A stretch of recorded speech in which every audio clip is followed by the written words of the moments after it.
ठेवायचा, ब्रेक लावायचा. हा, कशी गाडी नाही चालवायची सांग चिऊ. हा, कशी नाही चालवायची गाडी. टोकायची नाही कुठे बोल.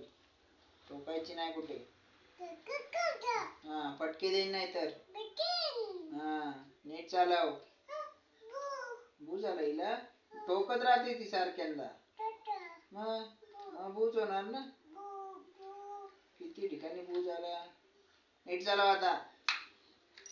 पाठव तिला, चल पाठव. हा, सोडू. जा टाटा. तो परत ठोकली. जा तिला सांग, तिला बडबड जरा.